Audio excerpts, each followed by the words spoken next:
हजुर नमस्कार सबैजनालाई। म आज पिज्जाको सस कसरी बनाउने भन्ने हजुरहरूलाई देखाउन गइरहेको छु।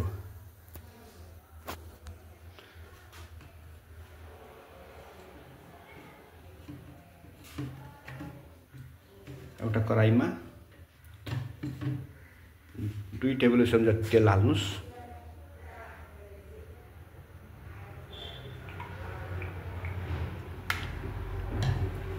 दुई टेबलस्पुन तेल, ओलिभ ओइल, अनि यसमा चप गरेर राखेको गार्लिक चाहिँ हल्का सोटे गर्ने।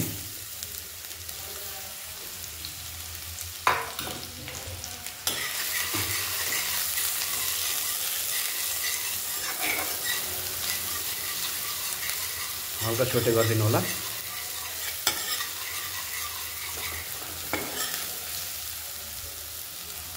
अनि एउटा मिडियम साइजको प्याजलाई यसै काटेर राखेको छ, चप गरेर राखेको छ, यो पनि एड गरिदिनु होला।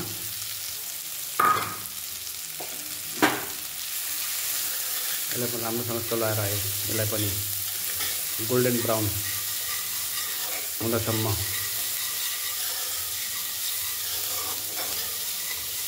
यसलाई चलाइराख्नु होला।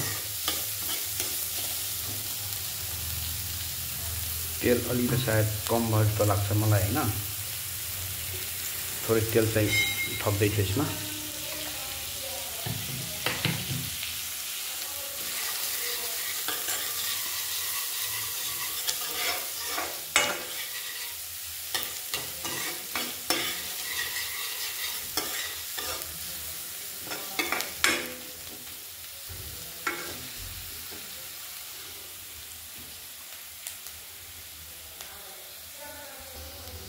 अनि गोल्डन ब्राउन भइसकेको छ।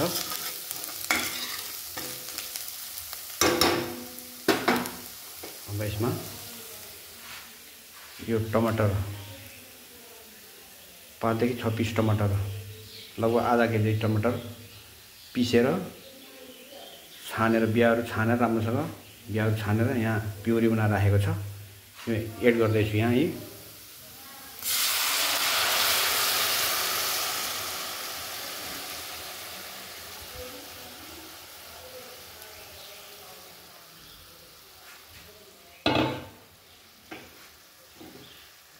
अब राम्रोसँग चलाउनु पर्छ।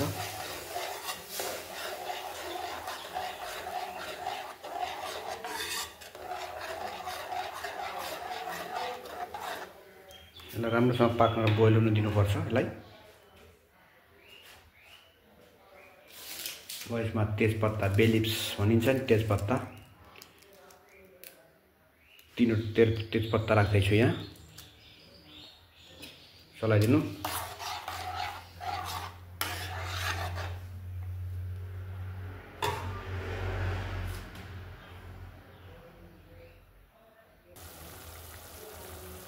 यो यसरी राम्रोसँग उम्लिराखेको छ। यसलाई 5-7 मिनट यसलाई बाक्लो नहुन्जेलसम्म पकाइरहनु पर्छ। 3-4 मिनट भइसक्यो, बोइल भयो हुँदैछ है। अब यसमा 1 चम्चा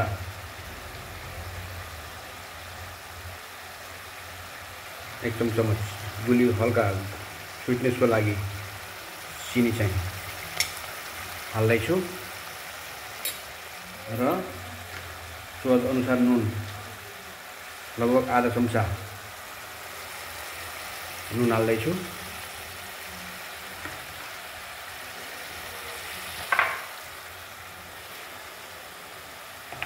अब यसलाई चलाइदिनु।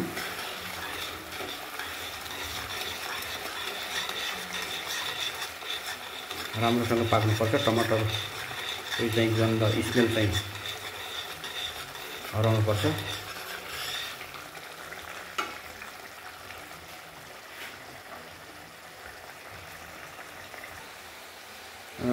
म अब यसपछि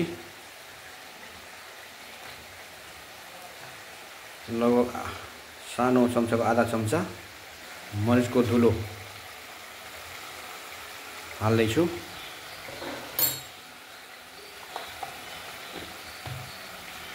यसलाई चलाइदिनु।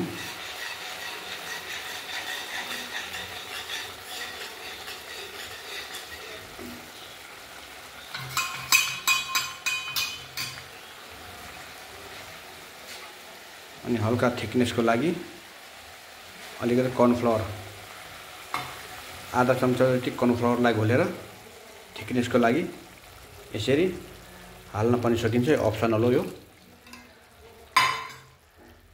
यसलाई चलाइदिनु।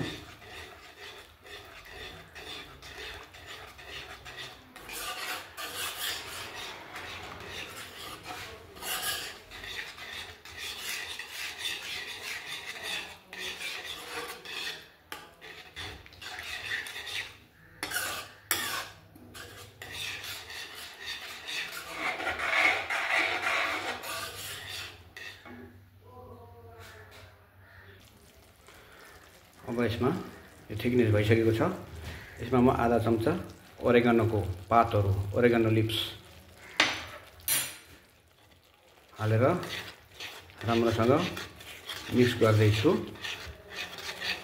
अब यो लगभग पिज्जा सस चाहिँ रेडी भयो है।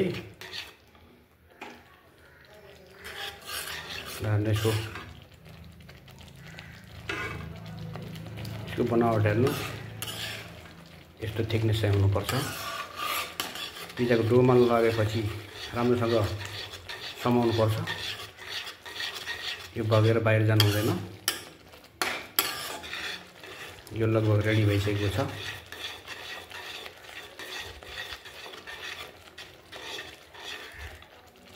अब म यसलाई ग्यासको फ्लेमबाट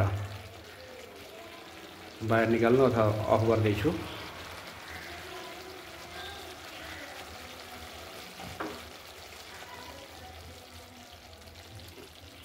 यसलाई राम्रोसँग चिसो हुन दिने र चिसो भइसकेपछि